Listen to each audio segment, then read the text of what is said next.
Okay, in part four, what we're going to do is take a look at some resources from the Make Sense Strategies toolkit that are designed specifically for supporting project-based learning. And this stuff is right up the alley for middle school students. Um, if you look at the Common Core standards associated with writing, one of the major areas is researching to build and present knowledge. And so the strands of standards address researching and presenting. And so there are quite a few resources in the Make Sense Strategies that can support you as you're addressing project-based learning. And so there's a whole section of resources under the section called project-based learning, amazingly enough. And so there are four major sections. One are planning investigations, conducting investigations, making presentations, and evaluating project processes and outcomes. And so under project-based planning investigations, if you click there, that opens this page, and there's several resources there that you can use, and I'm going to highlight just a couple of them. One is the draft plans. Now, typically when kids are engaged in projects in middle school, they're working collaboratively in teams, and so this is a strategy called draft that's designed to help them plan out their plan of attack for developing conducting research and developing their project. And so the first step of draft is the D step, determine tasks. And so what the team does is they brainstorm what are a list of all the things that we're going to need to do to get this project done. Now this page has places for 4 tasks, but obviously many times there'll be a lot more than 4 tasks. And so you may need multiple pages for this. And then what we do is, after identifying the tasks, what the team does is for each task, think about what resources can we use that will help us get this done. Now these can be technology resources like the internet and Google and so forth, but it can also be resources like human resources or people to interview and so forth. The next step is assign duties. So for this task, who's going to do what by when? The next thing we're going to do is forecast barriers, and basically what we're teaching students to do is anticipate a problem you might run into when you're doing this task. And so we're forecasting potential barriers and then target solutions. If we run into this problem, then how will we solve it? So not only are we teaching students how to systematically plan for the project, but we're also teaching them how to be proactive and anticipate possible problems they might run into, and already begin thinking of how to avoid that problem or what's the solution to solving that problem. And so in essence, they do this procedure, the whole draft, to each of the various tasks. These little bubbles over here are for rank ordering the tasks or determining which will be done first. And so they might put a 1 here because they're going to do that task for us, 2 first, 2, 3, 4, etc. Another think sheet you might be interested in is called Goals and Commitments. And this focuses more on goal setting associated with some of the processes associated with developing the project collaboratively. And there are 2 major areas that are targeted by this. The first is goals related to collaboration. And so there are a variety of different collaborative behaviors that I've listed, like listening without interrupting, turn-taking and involve everyone, offering assistance, respecting different opinions, and so forth. And so the team does not select all of these goals, but rather they talk about it and decide which are the 3 that they're going to specifically target and try to do really well on as they're implementing their project. And so they'll check off 3 of these. And then the next section deals with habits of the mind, or goals for effective work habits or techniques. And they're things like using and keeping our timelines, resisting impulsivity, engaging in challenging tasks, not just doing the easy thing, persisting when things get really tough, being creative, being accurate, and so forth. And so again, the team doesn't target all of these goals, but they sort of decide which 3 or 4 are going to be the most important, and those are the things that they check off to be their primary goals. And so later on, when the project is being evaluated, part of what I do is I evaluate their goals, the ones they selected, in terms of how well they did, and also their goals down here under work habits in terms of the ones they targeted as the goals, how well they implemented those goals. And then the last section of this is basically a sign-off where they're making a commitment to quality, project and presentation. So for an example, by signing my name below, I'm making a commitment to developing a high-quality product that I'll be proud of, creating a product that'll make sense, be interesting and informative to my audience, be neat and careful, doing my share on time, and doing my best. The second section under project-based learning deals with conducting investigations, and there's some resources there that may be of interest to you. One is information sources. I really like this one because in this day and age, students almost immediately go to the internet and try to do much of the research, doing a Google search and things of that nature. And what this is about is helping students understand that there are multiple sources that they should tap into when they're doing research on a topic. And so, for example, there are print resources like the electronic stuff, like the internet. Of course, then there are paper resources like novels. They might be histofiction novels or news magazines or reference books, specialty books, and so forth.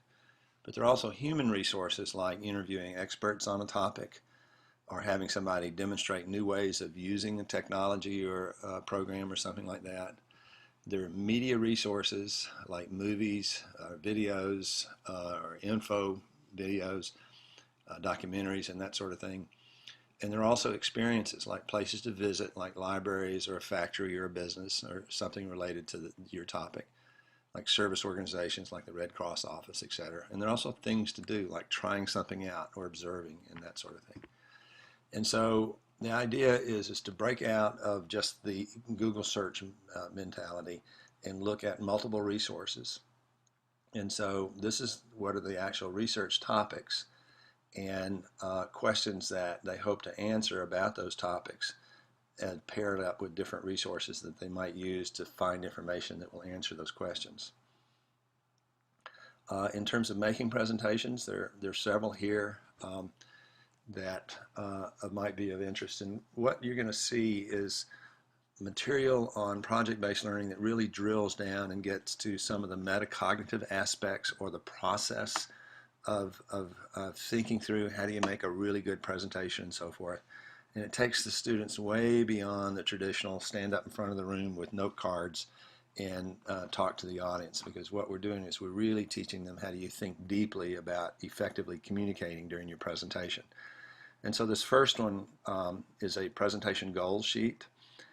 And so for an example, the first part of this is the intent of our presentation is primarily to either inform the audience about a topic and or change an attitude or perspective about something and or cause the audience to experience an emotion, so they will. And so we finish whichever ending to that over here. And then we look at specific goals in terms of goals about the information we share and goals about the way we share the information. And these are divided into important to us, slightly important to us, not really all that important to us. And so what we have students go through the team is they discuss these various things and they rank order how important it is to them in order to do these particular things. Like the information has a clear focus, the ideas and concepts are tied together via a theme, the ideas are important, clear, and accurate, they're organized so they're easy to understand, etc. Down under goals about the way we share the information, same thing is it's important to us, it's slightly important, and not really important. And so, for example, we use varied, unusual ways of communicating an idea. Or our product is visually appealing, neat, and imaginative. Or jump down here, we want to use technology during the presentation. We want to involve all team members during the presentation, and so forth. And again, once they've ranked, determined which of these are going to be their goals and how important they are, then they sign off on that. Another thing that we look at are presentation options. Now, typically when we think of a presentation, we think of kids at the front of the room with either note cards or a PowerPoint walking us through stuff. And what we're trying to do is help students understand that there are a lot of different clever ways of presenting information, and they're not all just your traditional PowerPoint or stand up and make an oral report. So for an example, there are 3D devices that you can use to help communicate. There are 2D devices, there are 3D visual devices, and there are also performances that you can do. And so for an example, of 2D devices, you can create webs or frames or compare and contrast. In other words, various graphic organizers to help communicate your ideas. You can use surface maps or photographs or posters, collages, and ABC pop-up books, etc. All of these are different techniques one can use when they're presenting ideas.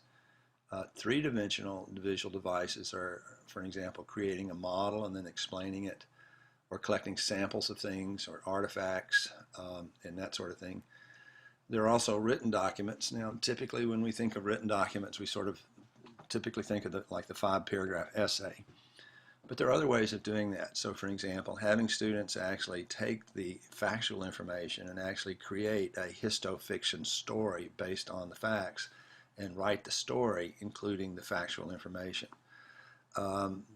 For some kids, you can actually have them use the information to write a grant proposal where they're asking for money to support a project or something of that nature. They can mock a newspaper article, or they can develop a cartoon or comic book that illustrates the key concepts in the presentation, or an information pamphlet and so forth. So there are a variety of ways of communicating the message that they have besides your traditional write a 5-paragraph essay, make a PowerPoint presentation. In the area of performances, of course, there's the traditional oral report, but there's also, they can do things like dramatize an event and do some role playing, or dramatize a commercial. They can have a debate, in-class debate, or they can simulate an interview with an expert, or create some kind of audience experience, and so forth. So there are a variety of different ways that students can communicate what they learn from their research through performance. And so these are alternatives to your traditional 5-paragraph essay and PowerPoint presentations. And so students might use multiple versions of this page. And so for each of the big ideas that are in their report, they develop one of these separately. And so the first big idea they may decide to use a mind map for. Whereas another big idea, they may do a little short comic book about that. Whereas another big idea, they may simulate a debate or an interview with an expert and so forth. And so if their report, for an example, or their presentation contains 3 different big ideas or main ideas, then they may develop 3 different ones of these and present each of those in a different format. Presentation plans. Now, what this one is all about is really thinking through the audience needs and things of that nature. So the way this works is you have the title of the presentation, name of the presenters. So what's the purpose? And it's to inform or explain something, or to increase an awareness of an issue or a problem, to change an attitude or a belief, to show a solution to a problem, to change a behavior or way of doing things, or to entertain. Now, of course, there can be more than one of these checked off, but these are the primary purposes. And so part of what we're teaching kids to do is to think through, why am I really doing this, and what do I hope will happen? What's the intent or purpose of this presentation? We also have them look at the audience, and basically there's 2 options. They're either going to be adults that you're presenting to, or they're students and friends. And if they're adults, they're probably going to be teachers and or parents or relatives. And so if the audience are adults, then you have to make a decision about what those adults bring to the table in terms of what they already know about the topic. Likewise, if they're students' friends, then they're either going to, students or friends are either going to be younger students, same age, or older students. And so we're sort of scoping out who the audience is, and depending on the audience, then we have students make their best guess about what the audience already knows about this topic. For an example, if we think on the whole the audience doesn't know much about it, then it'll probably be a lot of new information for most of them.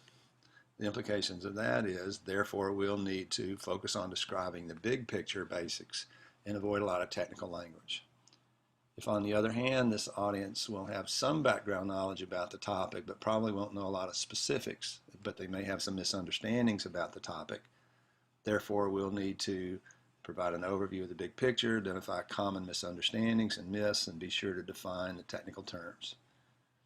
If we think the audience already knows a lot about the topic, and some may even be experts in the audience, therefore we'll need to acknowledge their expertise, provide an overview of the big picture, and then focus more on specifics, and it's okay to use technical terms. So we have purpose, audience, and then topics. And under topics, basically, is what's the most important idea that you hope the audience will understand as a result of the presentation. If they don't get anything else, what's this one idea that you think is the most important? And then under that, what are 3 main ideas? And finally, the hook, which would be what would be a good way to begin the presentation that make the audience really curious about this topic. So you can see how this is really designed to help students think through some of the metacognitive dimensions of planning a presentation. The clear communication strategy is another thing you can use. It stands for clarify goals and expectations and audience needs. List the questions and organize your responses. Elaborate the answers. Anchor key ideas with graphics, pictures or videos, and review key ideas. So for an example, under clarify goals and expectations and audience needs, identify your own goals for the report and what you want to happen as a result. Identify the expectations for those who are going to receive the report, like what do they want to happen as a result of the report, and how brief or extensive do they want the report to be, what does the audience expect to learn, what format or style does the audience expect, and then identify audience needs. For example, how familiar will the audience be with the topic, will they be novices or expert, and will they need handouts. Under list questions and organize responses, basically, the best way to organize a report is often identify a series of questions that the report is designed to answer, and then reorder those questions in what makes the most sense, and then organize the responses to each question by outlining or creating graphics and so forth. Elaborate answers. What we'll do there is introduce big ideas, the problems or questions the report is designed to address, then list those questions as headings, and then using the organizers answer each of the questions, and then if appropriate, convert those questions into heading titles. Anchor key ideas with graphics, pictures, or videos. And so what we have students do is go back and look at what are the key ideas in your presentation, and which of those could be enhanced to really drive home the point by either using a graphic organizer or a picture or something or a video. And then decide if any of your organizers could be included as graphics, and then refine them as needed, and then refer to and explain those graphics and pictures in the report, and be sure to connect those to the idea by anchoring them two together. And then finally, review key ideas, like provide closure to the report by summarizing key ideas and reviewing your position. There's another section here on evaluating project resources and outcomes, and this provides a variety of different rubrics, and some of these may surprise you. For an example, this first rubric deals with collaboration evaluation. And so this can be used, it can be a teacher evaluating, it can be a peer evaluation, or a student self-evaluation, or the whole group's self-evaluation. And so what we're going to look at are some of those same dimensions of collaboration that we mentioned earlier with the goal setting. And we're going to rank these in terms of, well, we did this really well, or we did this a little, or we really forgot to do this. And so there's things like listening without interrupting, turn taking and involving everyone, offering assistance, etc. Over here are collaboration strategies we most effectively used, and those we need to work on more, and then a specific collaboration strategy to do differently next time. So when this happens, then what are we going to do that's different than last time? Likewise, this one is previewing the task evaluation. So this gets back to some of those metacognitive dimensions of project work, and one of the really important things or cognitive skills to teach students is don't just impulsively jump into a project or task, but rather preview it and really scope it out to see what's going on and what the expectations are and so forth before you jump into planning it. So for an example, this can again be used by a teacher or a peer evaluation or group self-evaluation. So there are two main categories here. When planning your project, how well did your team preview your audience? And so these are some questions that they should ask. Did they do this? For an example, did they ask, what will the audience already know about the topic? Why would the audience be interested in it? any connections between the topic and real-life concerns the audience may have, etc. Under strategic questions that you might have asked and answered, when's the due date and how much time does that allow us? What are the research expectations? Do we design our own research, or do we have to use specific methods? Is there a particular strategy we're supposed to use? What would be evaluated? What's on the rubric? How well we collaborated, or how well we planned, or how well we conducted research, or how much we communicated the results? In other words, scope out what's going to be evaluated at the end of the project. And so you can see how this whole thing is simply designed to focus on one key area, and that is how well did we preview the task before we jumped into it. Presentation evaluation, that's divided into two major areas: evaluating the content or the actual information, and evaluating the performance. And so the content are things like the overall content has a clear focus and the idea and concepts are tied together via theme and so forth. Under performance are things like presentations appropriate for a specific audience like classmates, parents, community staff, etc. We varied the communication formats beyond the simple oral or written report, visually appealing and imaginative, etc. Finally, I wanted to show you this one. This is an end of project evaluation, and this can be either an evaluation of myself, meaning student self-evaluation, or another student, or the whole team, okay? And who's performing it? It can be myself, it can be the whole team, or it can be the teacher. And so what we're looking at are key dimensions related to contribution to the project. And so, for an example, reliability. And so you have a range of rubrics, for example, on reliability, didn't fulfill their obligations we couldn't count on, versus they did fulfill their obligations extremely well and we can always count on this person. Work quality was very poor or very high. Doing one share, did far less than their share, or did far more than their share. Attitude, negative, pessimistic, undermined the spirit of the team, or they had a can-do, positive, optimistic attitude that helped the whole team. Timeliness and responsibility and their overall value to the team.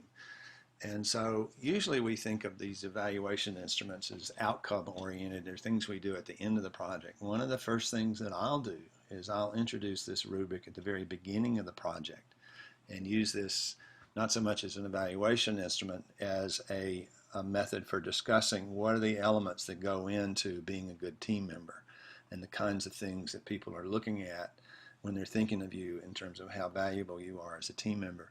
And that sort of sets the stage for what are the expectations for being a good collaborator and so forth.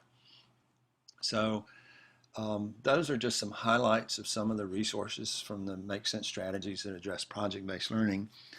And so we've been looking at these 4 different videos for middle school language arts. And obviously there's a lot of stuff here and there's a lot of stuff we haven't addressed. So what I would encourage you to do is just spend some time exploring the software and thinking about different things you teach and what might be some tools that you can find that you can really put to work. And I wish you good luck.